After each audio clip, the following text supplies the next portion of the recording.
북한은 미사일 파티 중 정말 오랜만입니다. 김정은의 부인 리설주까지 등장했습니다. 이 북한 얘기를 먼저 해봐야 될 것 같습니다. 방금 전에 국회 정보위원회가 오늘 서훈 신임 국정원장으로부터 첫 공식 업무 보고를 받았습니다. 북한 동향과 관련해 새로운 내용이 있었는데요. 그 목소리부터 방금 전 얘기입니다. 먼저 듣고 오겠습니다. 김정은이 지난 6월 19일 치과 위생용품 공장을 방문한 이후 14일간 정도는 공식 세상에 나타나지 않았습니다. 그러다가 7월 14일 미사일 발사 시에 등장했습니다. 이 기간 동안 김정은은 탄도미사일 시험 발사 준비에 집중했는데 6월 말에는 평양 인근의 미사일 관련 군수시설을 방문하고 발사 당일 4일에는 새벽에 평북 미사일 발사장을 방문했다고 보고했습니다. 풍계리 핵실험장은 김정은의 지시에 따라 언제든지 핵실험이 가능하지만 현재 임박한 징후는 보이지 않다고 합니다. 불과 30분 전에 끝난 국회 정보위원회 자유한국당 이완영 의원의 브리핑이었습니다. 이제 좀 속보 자막으로도 하나씩 짚어보면서 얘기를 할 텐데 먼저 신석호 부장. 네. 보니까 이 북한은 ICBM에 핵탄두를 장착할 수 있다. 가능한 것처럼 지금 과시하고 있다. 이런 얘기가 나왔어요. 네. 그런데 우리 당국, 한미 정보 당국은 그렇지 않다라는 게 이제 잠정 결론입니다. 예. 북한은 지금 대대적으로 지금 ICBM의 성공 발사를 지금 홍보하고 있지 않습니까? 그렇죠. ICBM에다가 탄두를 달아서 쏜 다음에 그것이 다시 대기권을 나갔다가 들어오는 기술까지를 확보했다라는 게 이제 홍보 내용인데. 그렇죠. 한미 정보 당국은 두 가지입니다. 그 탄도 미사일이 화성 13이라고 하죠. 탄도 미사일이 ICBM급 사거리를 가진 건 맞다. 5,500km 이상을 날아가는 ICBM급인 거는 맞지만 그렇다고 해서 북한이 ICBM을 가졌다고 보기 어렵다. ICBM 개발에 성공했다고 보기 어렵다는 게 오늘 국회 정보위의 보고 내용입니다. 그 내용은 뭐냐면 쏴서 떨어지는 것까지는 했는데 예. 그 재진입 기술이라고 하죠. 탄두가 대기권을 다시 통과해서 땅으로 내려오는 그 기술하고 그 탄두가 원하는 목격 지점을 정확하게 타격하도록 유도하는 기술은 확보하지 못한 것으로 본다. 그래서 성공한 것은 아니다. 이것이 지금 오늘 발표의 골자가 되겠습니다. 네, 뭐 실제로 오늘 동아일보에 쓰신 칼럼을 보니까 무시하는 것이 답이다. 이런 취재 글을 쓰셨던데 일맥상통한다고 보면 될까요? 아, 그렇습니다. 이 북한이 ICBM을 실제로 완료했다라고 한미 정보당국이 정의하는 순간 우리 대응이 완전히 달라져야 되겠죠. 정말로 극한의 어떤 압박으로 갈 수도 있고요. 한데 일단은 무시하는 겁니다. 실제로 그것이 성공했는지 우리가 확인할 수가 없고 또 성공하지 못했다는 증거들이 있기 때문이죠. 일단 무시하고 시간을 벌자 이런 의도가 있을 수 있습니다. 아, 그러니까 뭐 실제적으로 그 ICBM 대륙간 탄도 미사일 발사를 성공했다 손치더라도 그걸 인정하기 시작하면 이 남북 관계에 꼬이기 때문에 일단은 지금 무시 전략으로 쭉 가야 된다. 그렇습니다. 남북 관계가 꼬이는 것을 넘어서서 북한이 명실상부하게 ICBM을 가졌다라고 정의하기 전에 우리가 먼저 대비를 해야 됩니다. 준비를 하고 그 다음에 뭔가 그러니까 우리 대응책을 준비해 놓고 정의하겠죠. 먼 미래 언젠가는요. 근데 영원히 인정하지 않을 수도 있습니다. 북한은 벌써 7월 4일 날 성공했다고 계속 홍보를 하지만 한미 그리고 국제사회는 영원히 북한이 핵을 가지지 못했다, 미사일을 개발하지 못했다라고 무시하고 갈 수가 있습니다. 저는 그 가능성이 훨씬 높다고 봅니다. 북한은 일단 핵탄두를 장착 가능한 ICBM을 개발했다 이렇게 과시하고 선전하고 있는데 저 지금 미사일 관련 속보 말고도 방금 전에 국회 정보에서 나왔던 다음 속보 내용도 뒤에 것도 같이 보실까요? 왜냐하면 그 전 거를 부탁드릴게요. 김정은 지도사장 부각 목적 요 속보를 한번 같이 이소연 선생님과 한번 짚어봐야 될 게 뭐냐면 미사일 발사로 지금 김정은 측근 인사들이 황병서, 최룡해는 당과 군의 2인자지만 지금 이 사람들은 지금 미사일 이 발사 관계자들, 과학자들만 지금 김정은이 품에 안은 것 같아요. 네, 그렇습니다. 우리가 정치적으로 봤을 때는 현재 김정은은 자기 체제를 굳히기 위해서 북미 간의 대화를 지금 간절히 원하고 있다는 거죠. 그 대화를 위해서 지금 기존에도 핵실험을 준비했었고 5차례 핵실험을 했었고 또 미사일 발사도 꾸준히 했었습니다. 하지만 최근 들어와서 우리 대한민국 정부가 바뀌었습니다. 바뀌고 또 트럼프 정부 들어와서 대북 제재가 더 강하게 되자 지금 김정은 체제로서는 ICBM 같은 미사일 발사를 단계별로 준비를 해서 압박감을 주려는 이런 정치적인 의도가 있습니다. 그런데 여기에서 통상 보게 되면 북한의 정치적인 행사의 그 순서 서열을 본다라고 하면 당전군으로 되어 있습니다. 당일군이 앞에 서야 되고 그다음 정치 부분에 들어가야 되고 군 인사들이 이렇게 서는 것이 서열상 원래 맞는 건데 최근 들어와서 지금 북한은 ICBM이 자기들이 완전히 성공을 했다라고 가시를 했고 또 그것을 더 대대적으로 북한 주민 내부 결속용으로 이용을 하고 국제사회에 더 알려주기 위해서는 그 담당한 관리 일꾼들은 내시험으로 인해서 확실히 자기들은 성공했다라는 것을 국제사회에 보여주기 위한 말씀 이런 중에 죄송합니다. 좀 화면에 보면 김정은 좌우는 다 지금 미사일 관련 뭐 일명 전략군이라고 하는 사람들이 다 감싸고 있어요. 그렇습니다. 김정식 그 군수공업부 부부장이 있고요. 그다음 리병철 중앙위원회 제1부부장이 있고요. 국방과학원 원장을 하고 있는 장창하라는 분도 지금 바로 옆에 서 있고 그러네요. 실제 황병서 최룡현 같은 사람은 그 끝으로 지금 밀려나고 있는 상황이죠. 이걸 봤을 때 지금 우리가 솔솔 나오는 얘기가 북한에서 육해 공군 외에 전략군이라는 하나의 군도 지금 창설을 지금 준비하고 있지 않느냐. 원래 지금 준비된 것이 아니냐라는 이런 얘기까지 나오고 있습니다. 예, 실제로 화면에서 봤던 장창하 원장 같은 경우는 굉장히 빠른 시간 내에 초고속 특진을 하고 있다. 뭐 이런 보도들이 있어요. 그렇습니다. 최근에 북한 상황을 보면요. 굉장히 면밀하게 다 준비된 것들을 하나씩 하고 있는 거예요. 김일성 묘소에도 가고, 그 다음날은 뭐 또 잔치도 열고, 연회도 열고 이렇게 하지 않습니까? 그러니까 7월 4일날 미국의 독립기념일날 쏘고, 그렇죠. 그것이 성공하든 실패하든 우리 성공했다고 우기고, 그런 다음에 그걸 대내외적으로 이렇게 그 준비된 그 시나리오에 따라 홍보한다. 이런 플랜에 따라 지금 가는 건데요. 그 중에 하나가 바로 미사일 발사 성공에 기여한 사람들 승진시키는 거죠. 그래서 별 2개에서 별 3개, 중장에서 상장으로 승진시켰다. 이거는 뭐 너무나 당연한 시나리오 중에 하나라고 볼 수 있습니다. 그러니까 승진을 시키고 주변에 옆에서 항상 대동해서 데려다니고 승진시킨 다음에 또 파티 열어서 밥 먹이고 뭐 이런 여러 가지 시나리오들을 착착 진행되고 있는 거네요. 그러면. 그렇습니다. 지금 북한에서 나오는 여러 가지 지금 그 파티들, 또 연회들, 또 집회들 이런 것들은 김여정이 주도하는 그 선전선동부가 아주 그 오랜 기간에 걸쳐서 계획한 거라고 볼 수 있는데요. 그 중에 이제 하나가 선물 정치인 거죠. 그 등급을 높여주고. 그래서 앞으로도 아마 당분간은 이런 상황들이 계속 많이 연출될 거로 그렇게 보고 있습니다. 그런데 지금 오늘 ICBM 관련해서 뭐 국회 정보에 속보도 나왔습니다만 그 아주 좀 흥미롭고 놀라운 사진 하나 포착됐어요. 신성욱 부장 같이 보면 저게 뭐냐면 김정은이 저렇게 ICBM의 이동식 발사대가 올라가는 모습을 바로 코앞에서 지켜볼 때 저렇게 담배를 피고 있고 뻐끔뻐끔 저게 상당히 위험한 행동 아니겠습니까? 김정은만 할 수 있는 저것도 의도적으로 연출된 건가요? 그렇습니다. 지금 보시면은 이동식 발사 차량이 있고요. 그 다음에 김정은이 지금 어슬렁어슬렁 걸어가는데 아까 보신 것처럼 담배를 피우잖아요. 예. 근데 그 차가 이동식 발사대 차량이 가기 위해서는 연료가 필요하고요. 미사일 자체에도 굉장히 그 인화성이 큰 물질들이 있단 말입니다. 예. 그래서 담배를 핀다는 것이 굉장히 위험한 일이죠. 그러나 북한 조선민주주의 인민공화국의 최고 지도자인 김정은은 뭐든지 할 수 있는 거죠. 저런 영상도 아마 김여정이 지휘하는 선전선동부에서 굉장히 면밀하게 사전에 계획된 영상일 수 있습니다. 예. 우리 최고 지도자는 뭐든지 할 수 있다. 저 미사일 옆에서 담배를 피고 뭐라건 그가 하고 싶은 일을 할 수 있다라는 것을 보여줘서 권위를 높이는 거죠. 인민들 사이에. 권위를 높이는 그런 계산된 영상이라고 볼 수 있겠습니다. 뭐 계산된 혹은 뭐 담배를 좋아했을 수도 있겠지만 그만큼 저 ICBM이 성공 못하면 본인 스스로도 상당히 이 권력 좀 여러 가지 모양새가 빠지니까 좀 많이 긴장하고 초조한 것도 분명히 있을 것 같은데요.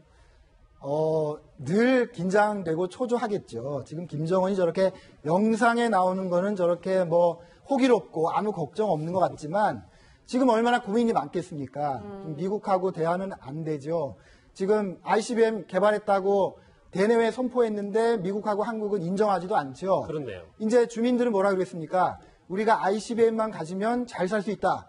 ICBM만 가지면 미국이 와서 수교하자 그러고 한국이 와서 돈 주겠다고 할 것이다. 이렇게 공개적으로 선전해놨는데 ICBM 가졌다고 홍보했는데 아무 일도 일어나지 않을 거 아닙니까? 왜? 국제사회는 무시할 거니까요.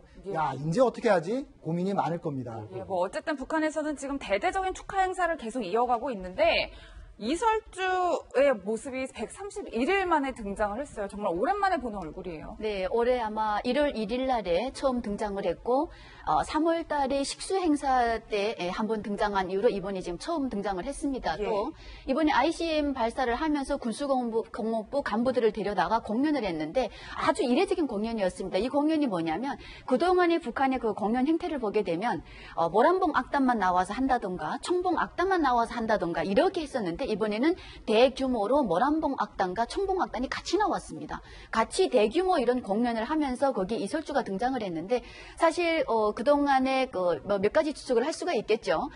아들을 꼭 낳아야 된다는 부담감을 갖고 있는 이설주가 어떻게든 그 아들을 낳아보려고 지금 임신을 한 것이 아닌가 이런 설도 나왔었고요. 또 한편으로는 김여정과의 이런 권력 이런 견제설 때문에 두문불출한 것이 아닌가 이런 얘기도 나오는데 어찌됐든 저는 현재 그 이설주의 우리가 위치라든가라는 이런 모든 것을 봤을 때 현재 김정은이 옆에서 그를 챙길 수 있는 사람은 이설주와 김여정이밖에 없다.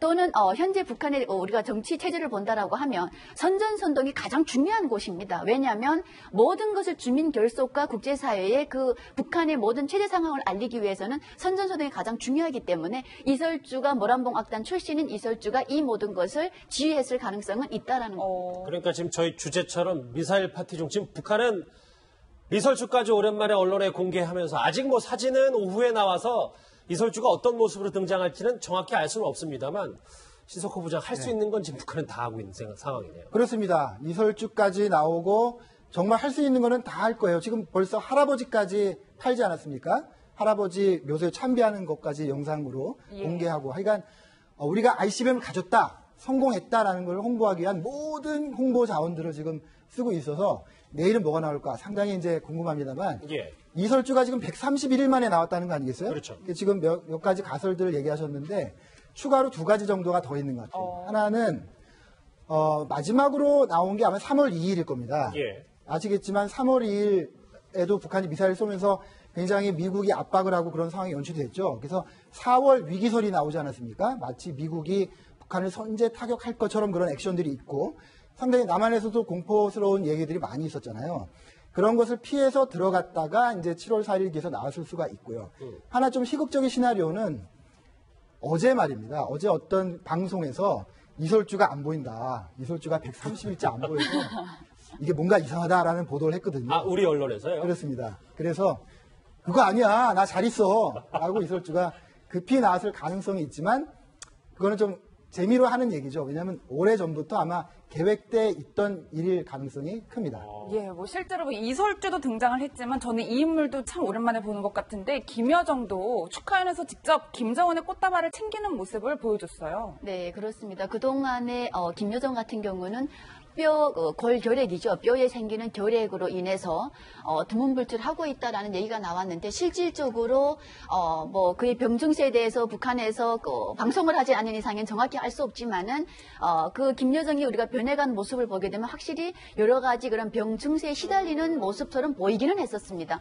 근데 우리가 그 김여정과 이설주의 관계를 본다라고 한다면 김여정 같은 경우는 지금 노동당 선전부의 제1부부장으로 지금 승진되어 있고 또는 그 밑에 지금 최룡해나 항병서 중앙당 모든 간부들이 김여정이를 통과해야만이 그 모든 문서가 김정은에게 올라갈 정도로 또는 그에게 무릎 꿇고 정말 아부를 떨어야만이 그 모든 것이 해결된다라는 얘기까지 나오고 있는데 그만큼 북한에서의 그 김여정의 실세가 권력이 좀 더 자리를 많이 차지하고 있는 건 맞는 것 같습니다. 하지만 이설주도 이해 못지질 않다.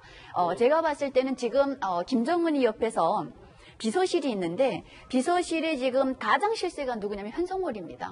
사실은 모란봉 악단의 단장으로 2015년에 아직 중국 현성월 관련해서는 막 설들이 좀 많긴 많잖아요. 네, 중국 방문도 갔다 왔죠. 또 거기에서 국제부 부부장을 했던 김성남이라는 사람이 같이 따라갔음에도 불구하고 김성남이가 그 현성월이 앞에서 쩔쩔매면서 중국 공연을 취소를 해야 된다. 그래서 현성월이 모든 지혜에 의해서 그때 공연단이 철수를 했었습니다.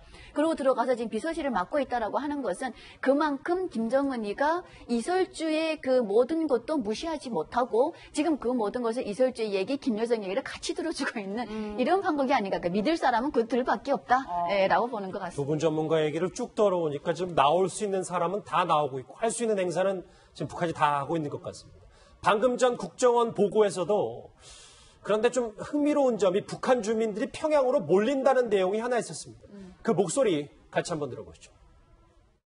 국정원은 최근 북한에서 평양 거주 선호하는 심리와 시장 확산, 그리고 돈벌이 목적, 뇌물을 주고받고 불법 거주를 묵인하는 단속 기간의 부패가 어우러져 평양의 불법 거주자가 증가하고 있다고 합니다. 이에 따라 북한 당국이 신분 재조사를 벌여 평양 내 불법 거주자, 전과자, 지방 출신자, 무직자 등을 적발해 지방으로 이주시키고 있습니다. 네, 뭐 북한은 이렇게 연일 잔치를 이어가고 있지만 실제로 정작 지방에 있는 북한 주민들은 굶어 죽는다, 뭐 이런 보도가 나왔어요. 네, 북한의 아사는 굉장히 주기적으로 나타나는 거고요. 해마다 그 상당한 양의 식량이 부족한 게 현실이죠. 그렇죠.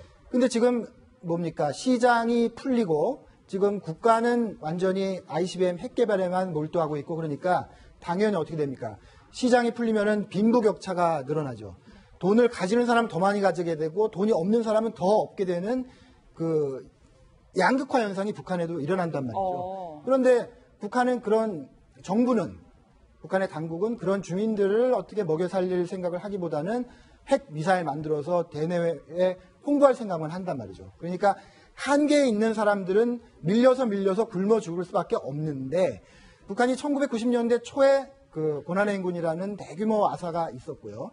그 다음에도 간헐적으로 아사가 소식이 있었지만 최근에는 시장이 많이 확산이 돼서 다들 굶어 죽지 않을 정도로는 어디선가 음식을 구한다는 것이 지금의 평가입니다.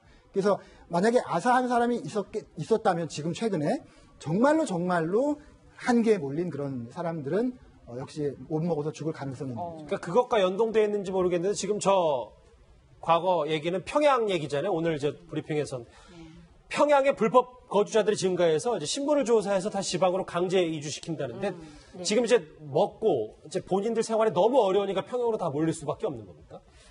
지금 좀 전에 말씀하신 것처럼 북한의 지금 그 부패 권력과 일반 서민들 간의 양극화는 엄청난 지금 심한 정도입니다. 이것이 지금 권력층을 등려없고 돈을 번 사람들은 평양에 들어가서 평양에서 살기를 원합니다. 이 사람들이 평양에서 살기를 원하는 이유는 딱 한 가지입니다.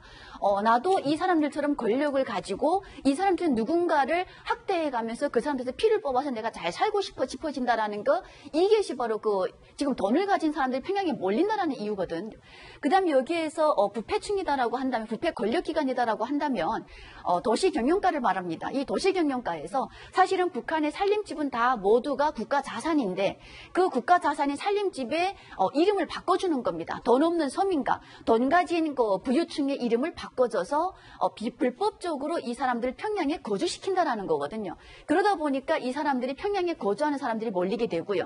그러다 보니 돈 있는 사람이 평양에 가다 보니까 굶주린 사람들이 평양에 가야 얻어먹어도 얻어먹을 수 있겠다 그러면서 꽃제비조차도 평양에 또 몰리고 있는 상황입니다. 즉 뭐냐면 현재 6월 같은 경우는 북한에서 가장 그 힘든 시기입니다. 주민들이 식량이 분배가 다 떨어졌고요. 그다음 햇농사 같은 것이 제대로 안 되어 있기 때문에 지금 아사자가 제일 많이 발생하는 시기인데 이 시기에 바로 평양에서는 미사일을 잘 쐈다고 잔치를 하고 있고 한쪽에서 서민들은 평양에 가야 밥 한 덩어리라도 얻어먹을 수 있지 않겠느냐 하면서 몰리면서 가서 거기에서 또 아사자가 속출하는 가장 비정상적인 이런 일들이 지금 일어나고 있다고 하십니다. 오늘 첫 소식은 국회 정보위발 속보 브리핑과 함께 움직이고 있는 북한 얘기 두 분 전문가와 함께 짚어봤습니다.